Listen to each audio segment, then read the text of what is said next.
Seat নম্বর 11A এই seat নাকি যাত্রীদের কাছে ভীষণ বোরিং। কিন্তু জানেন কি, এই বোরিং সিটেরই দুই যাত্রী বিমান দুর্ঘটনায় প্রাণে বেঁচে গিয়েছেন। হ্যাঁ, ঠিকই শুনেছেন, দুই যাত্রী। ভয়াবহ দুটি বিমান দুর্ঘটনা, দুজনের বেঁচে ফেরার অদ্ভুত মিল, মাঝে অবশ্য ব্যবধান 27 বছর। তবে নেপথ্যে সেই মিরাকেল সিট। আচ্ছা, এটাই কি তাহলে লাকি নাম্বার? এই নম্বরে কোনো ম্যাজিক আছে নাকি অন্য কোনো রহস্য? সোশ্যাল মিডিয়ায় এই সিট নিয়ে এখন বিরাট হইচই। জানেন 27 বছর আগে বিমান দুর্ঘটনায় ওই যাত্রী কিভাবে রক্ষা পেয়েছিলেন? আহমেদাবাদে বিমান দুর্ঘটনার খবর দেখে নিজেই সোশ্যাল মিডিয়ায় পোস্ট করলেন। এয়ার ইন্ডিয়ার 11A নম্বর সিটে বসেছিলেন রমেশ বিশ্বাস কুমার। বৃহস্পতিবার ওড়ার কয়েক মিনিটের মধ্যেই ভেঙে পড়ে AI-171। 242 জন যাত্রীর মধ্যে 241 জনেরই মৃত্যু হয়, কিন্তু আশ্চর্যজনকভাবে বেঁচে যান রমেশ। তীব্র ধাক্কায় তার সিট ছিটকে বেরিয়ে গিয়েছিল। জানেন, এই সিটে বসেই প্রাণ রক্ষা হয়েছিল আরও একজনের। সেই গল্প শুনতে গেলে পিছিয়ে যেতে হবে 27 বছর আগে। ভারতে এমন ভয়াবহ বিমান দুর্ঘটনায় রমেশের বেঁচে ফেরার খবর দেখে অবাক হয়ে গিয়েছেন সেই থাই গায়ক, যিনি একই সিটে বসেই প্রাণে রক্ষা পেয়েছিলেন। ব্যাপারটা খুব অদ্ভুত, তাই না? পুরোটাই কি কাকতালীয়, নাকি এই সিটেই লুকিয়ে রয়েছে কোনো রহস্য? ওই থাই গায়কের গল্প শুনলে অবাক হবেন আপনিও।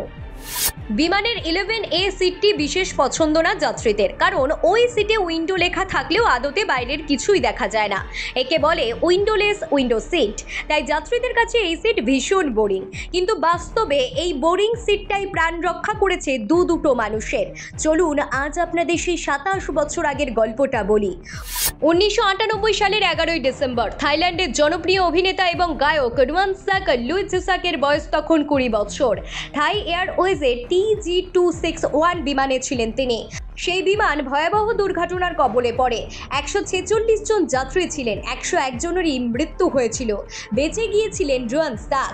তার সিট নম্বরও কিন্তু ছিল 11A। তিনিও যে কাকতালীয়ভাবেই বেঁচেছিলেন। সোশ্যাল মিডিয়ায় সেই ঘটনার কথাই শেয়ার করেছেন থাই শিল্পী। এয়ার ইন্ডিয়ার বিমান দুর্ঘটনার খবর দাবানলের মতো ছড়িয়ে পড়েছে গোটা বিশ্বে। সে খবর চোখে পড়েছে রুয়ানসাকেরও। জেনেছেন 11A সিটেই বসেছিলেন রমেশ। সেই নম্বরের সিটই তার প্রাণ বাঁচিয়েছে। এটা জানার পর শিউরে উঠেছেন রুয়ানসাক। সত্যি এমনও হয়? সোশ্যাল মিডিয়ায় থাই ভাষায় নিজের অভিজ্ঞতার কথা জানিয়েছেন রুয়ানসাক। সেই সঙ্গে এয়ার ইন্ডিয়ার বিমান দুর্ঘটনায় নিহতদের প্রতি শ্রদ্ধাও জানিয়েছেন তিনি। বিমানের ওই একই সিটে বসে দুজনের নতুন জীবন পেয়েছেন তারা। তাহলে কি এই সিটটাই সবচেয়ে নিরাপদ?